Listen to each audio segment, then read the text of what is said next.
Hello and welcome to Seminar 2 of the Change for Good programme. Looking forward to supporting you through this one too, and I hope you enjoy it. So let's just do a quick review of the first week. How are you feeling? How did you get on? Have you been using the behaviour tick list? Are you starting to notice some changes and some behaviours that you really want to work on? Have you been listening to the recording? If you have, you're probably starting to feel as though you're actually sleeping better, you'll feel more in control, you'll feel that you're changing without really having to try. So I hope you're listening. If not, keep listening from now on. What successes have you had so far? Let me know, send me a message. And what challenges? I'm here to help. So if there's anything in particular that you're really struggling with, then contact me really quickly. Or if you're in a group doing this, then contact the other group. There will be other people going through exactly the same challenges that you are. Is weight loss more tricky now then? What do food and alcohol mean to you? Do they mean fun, enjoyment, comfort, celebration, relaxation? Do they mean those things, or is there something else they mean for you? Because I want you to start thinking about, why we do use food and alcohol to perhaps make us feel better. If so, then restricting or depriving our favourite foods just leads us to sabotage. You've probably tried it before, that you've just restricted chocolate for a number of days or weeks even, and then you give in, and then you probably eat more than you ever would before. So self-sabotage is inevitable if you're really trying to be perfect. This is not about being perfect. This is about living for the long term. So you're never going to be able to say that I'll never have chocolate again, probably. Most people can't. And so whatever your thing is, then we just need to come up with a plan and some rules around it that will work for you. So it's our fate to be imperfect, and that's okay, isn't it? And I think once we recognise that that is okay, we just relax about it a little bit more and not try and be perfect every single day, because then we tend to binge, unfortunately. So success inevitably means change, doesn't it? If you carry on doing the same thing, what do they say? That's insanity. If you carry on doing the same thing and expect different results. So we're programmed to avoid change because the unknown can be really less comfortable, really uncomfortable. And so we don't want to be fearful of the unknown, and this change process then has to really take a slow pace rather than you trying to change everything at once, because that will be really uncomfortable for you as a person and your mind in particular. So it's time to start viewing and saying that food is fuel. A naturally slim person would view food more as fuel and energy rather than actually constantly thinking about food all the way through their day and maybe planning for the next day. The best diet is the one that you don't know that you're on. And that's why your plan has to be enjoyable, and that we have to choose things that you enjoy eating.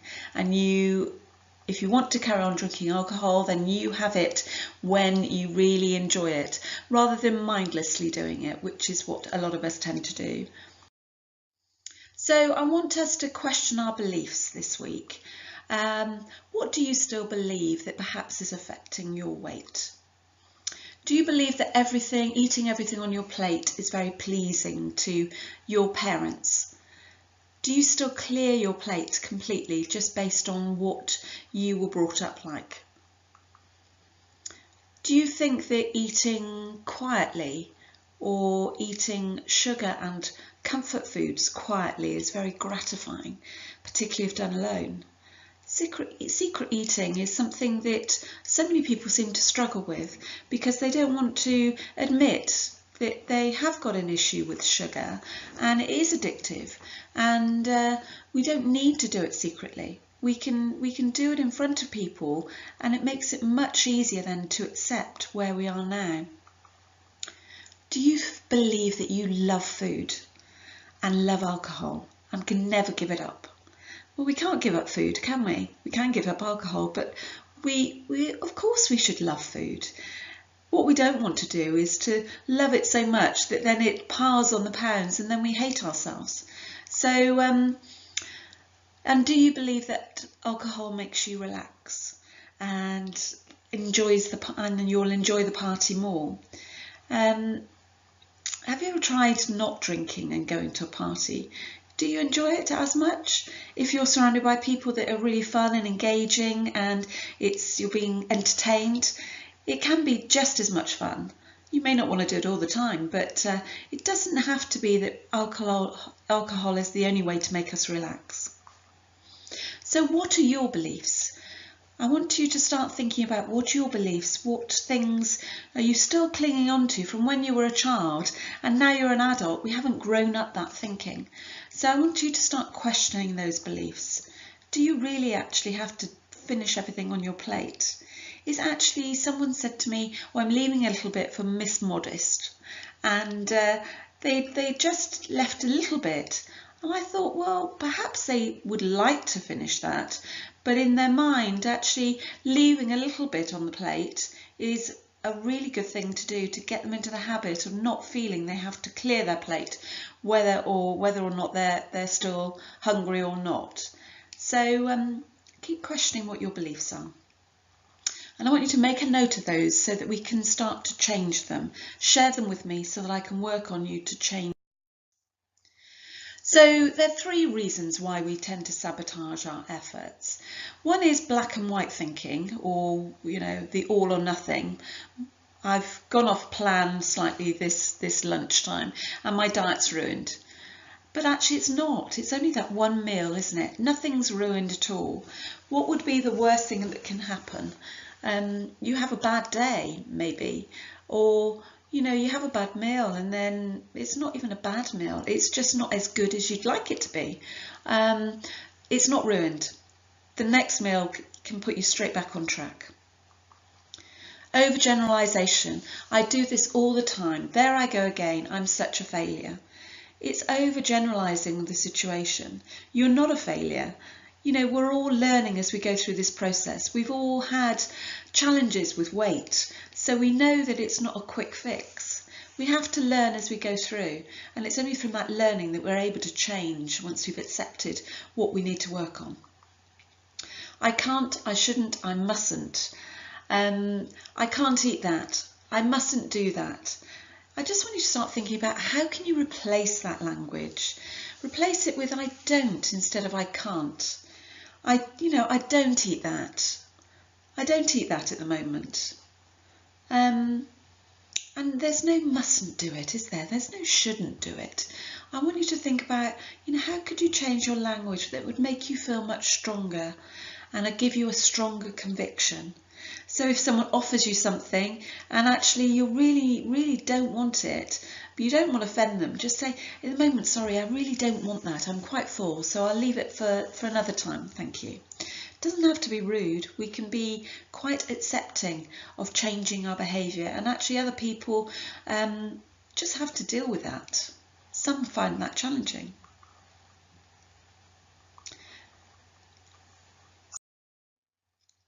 These 2 questions I think are great, and just work on these over the next week or 2.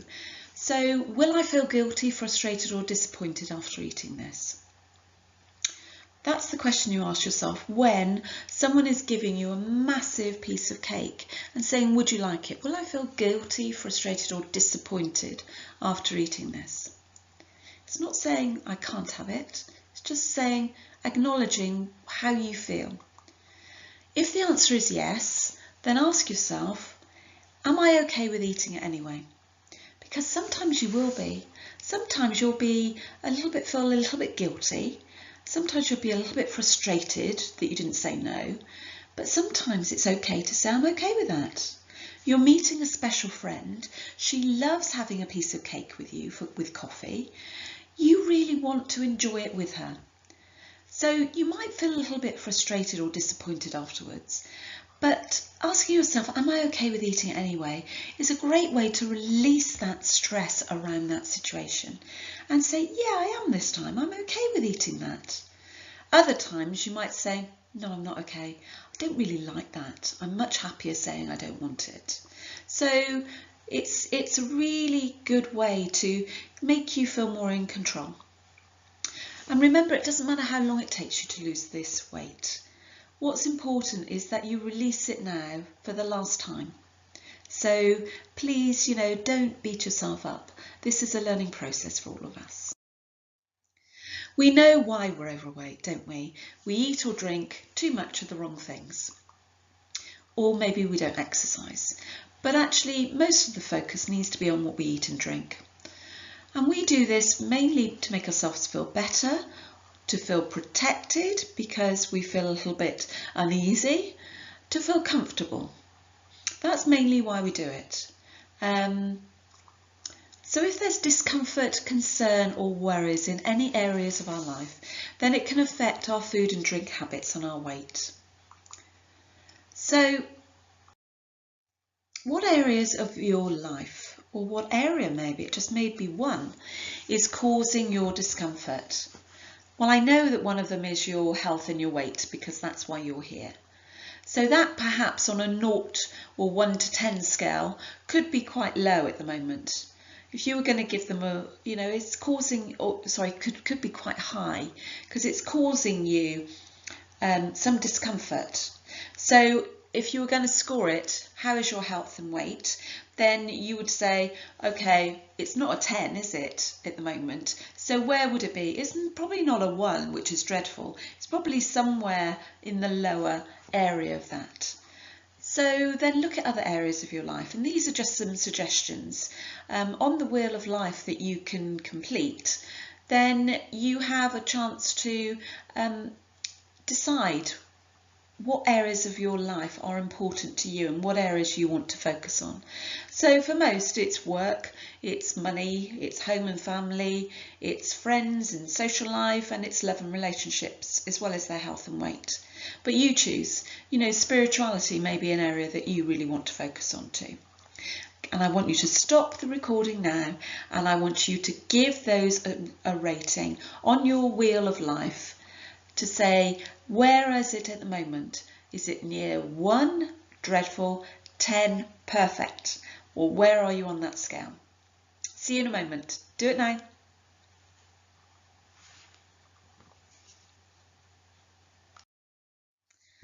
I'm glad you've done that now, because sometimes we can leave it and it doesn't happen. So how does your chart look? Many of us have witnessed that the bumpiness in our life as we go round that chart affects the plumpiness in our physique. Not great language, I know, but it just rhymes, so it pleases me. So what area of your life could you focus on in the next few months to improve? What area of discomfort? Just think about it now. Where would you focus your attention? Your health and your weight is one of them. What other area could you focus on? Now, I want you to think about that discomfort, because that discomfort causes stress, and that distress is causing your stress hormones to be released in your body. Adrenaline, your short-term stress hormone, and the one that makes the big difference is cortisol, our long-term stress hormone. And that encourages storage of fat around our tummy. So we need to do something about that, don't we? And by affecting this bumpiness in our wheel of life, we'll reduce that discomfort, reduce the stress, reduce the cortisol, and reduce the tummy fat. So it's a really good way to focus on improving our weight. Cortisol encourages emotional eating. It interferes with our sleep. It eats away at our muscles, and that obviously affects our metabolism. It makes us anxious and depressed. It sparks widespread inflammation in the body, which is really not good for anyone's health. It halts our digestion and it obstructs our immune system. So focus on one area as well as your health and your weight. And then I really want you to think about using the hypnosis and meditation skills that I'm giving you on this course to squeeze the cortisol from your cells like a dirty dish rag. It just works magic in making us feel so much better. We sleep better, our cortisol levels reduce, and we start to feel much, much better. And our goals start to happen much more easily too. And so let's look at the easy change method then, and that's using the left and the right brain together. The left brain is more logical, analytical, negative and objective, and the right brain is more creative, intuitive, positive and emotional. So the brain works best when we use both sides together and they're engaged at the same time. And successful people do this at the same time. So people like Richard Branson tends to use visualization and also his analytical brain. And that's when we use the alpha theta brainwaves and visualization. So hypnosis and meditation is where it all happens. And if we're not doing that, then otherwise the left brain can sabotage our success, and this won't work. So just keep listening to the hypnosis recordings and you'll be surprised how quickly you improve and are successful. So let's believe now. Let's believe that you can do this time. Belief is a state of mind that can be induced by self-suggestion. So what I want you to do is to believe in yourself because it really is the miracle cure. This is the first time that you can, I promise you, can change forever. It gives you the power when we start to believe that, and that power then just attracts that success. So belief is the only antidote now that for failure. So I really want you to start believing one day at a time that you can do this and you can change for good and lose the weight long term. We believe whatever we repeat to ourselves, whether it's true or false. So the law of attraction, just use it. Think every day of like you're the person that you want to become. Think every day that you can do this. Think every day that you can be a slim person forever. Your success is only limited by you and your thoughts, and we'll be focusing on your habits too in a moment. So the success goal setting exercise for you, and that's to look at your wheel of life now and to set a timer for 11 minutes. And then I want you to write out 30 goals within that 11 minutes. You've got to do it within those 11 minutes though. You've got to write 30. If you get to 10 minutes and you've only done 20, you've got 1 minute to write that other 10 goals. So please, please, please just really just write down whatever. You'll be surprised what comes to mind. So if it's money, you'll be surprised what you need and you'll be surprised what you'd like. So write the goals out when you focus on your on anything in your life that you really desire. You'll be surprised what you will do, and then we can focus on how you're going to get it.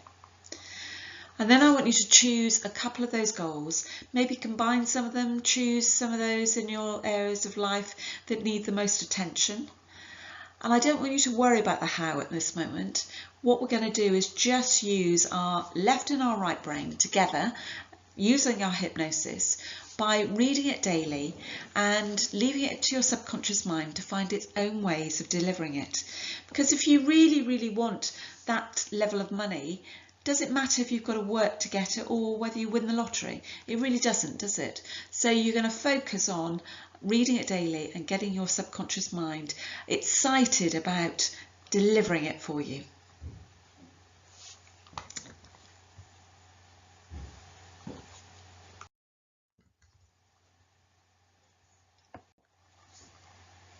So now we're looking at behavioural changes and starting to work on them this week. And there's 3 types of behaviours that we need to be aware of. The first one is the automatic, the next one is the all-consuming, and the last one is the common. behaviours, and I'll mention what those are in a moment. And it's key to identify which are yours and which ones you want to change. So let's go through those in a little bit more detail. So the automatic behaviour is when it's done without awareness. And that's when it happens without you realising that you were doing it at the time. And I'm sure we've all done that, particularly with food, where you're automatically buying chocolate when you're at a garage because that's your habit.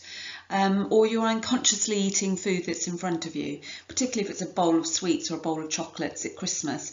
They can go quite quickly without us really being aware that we're actually eating them. And then we're quite surprised when they've all gone. So that's automatic behaviour. Have you got any of those? And then the all-consuming behaviour.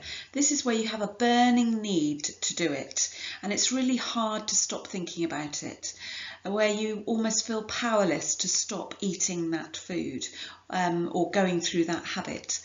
And you're aware of what you're doing, but it's really hard to stop yourself from eating it. These are the most ingrained type of behaviours, thoughts that feel almost impossible to act on, not to act on, I mean. So they tend to be addictions, really strong cravings and obsessions with certain foods. They're very strong behaviours. They're more of an unconscious behaviour, but not so unconscious as the automatic behaviours that we have. So they tend to be urges really for late night snacks or secret eating, that sort of thing. So have you got any of those? And then the last we call the common behaviours, and this is when we try to motivate ourselves to change something, but it doesn't work. Things that you do repeatedly and consciously at least part of the time. Examples would be wanting to eat junk food, coming home from work and grabbing a handful of biscuits or crisps or cake whilst waiting for dinner. And then when you're tired and really so not motivated to go for a walk. So it's that sort of thing that's a common behaviour. How many of those have you got? So your behaviours, each of them needs a different approach to change it. Because humans are really quite complicated creatures, we have a slightly different ways that we act on behaviours. So we have to look at each one individually and work out what's right for you as an individual. But the only difference in behaviours is the extent to which that we are aware of them. So this is when I talk about this unconscious or conscious behaviour. So we need to become more conscious of what they are, and then we're able to stop or change them. So your challenge, should you choose to accept it, is to think about different problems that require different solutions. And it takes a different muscle in your mind to fix these different types of behaviours. So your challenge is to identify your behaviours to change. And then note if they're automatic, all-consuming, like a burning desire, or common behaviours. And then I want you to bring that to the next session with us, and we can then come up with a process and a plan and an action list of how you're going to overcome those. So your action plan then is to do your 30 goals, if you haven't done them already, to read your goals and then to look at your behaviour tick list. So what you did from week 1, so you've got a behaviour tick list, I want you to add to that or keep the same ones if you're comfortable doing that, and keep that tick list going to build up that belief, that motivation, momentum. Listen to your new recording, and that will be available to you now that you've seen this presentation. And tell yourself that food is fuel. So I want to move away from treating food as a reward or treat or just something that's really just yummy. I just want you to start thinking about it as fuel. And then question your beliefs. What beliefs do you think you could actually let go of now that you're an adult? And then use those 2 questions that I had. So, Are you going to feel disappointed if you eat that? Are you going to feel guilty if you eat that? And then, am I okay with eating it anyway? So, and then you'll say yes or no, and then that guilt or disappointment or whatever that feeling is will just disappear. And then identify 3 behaviours, and I want you to categorise them into whether they're automatic, common behaviours, and also whether they're that burning desire behaviour. So give that some thought. You know where I am if you get stuck or if you need any help, and I look forward to helping you and seeing you on the next session. Bye for now. Take care.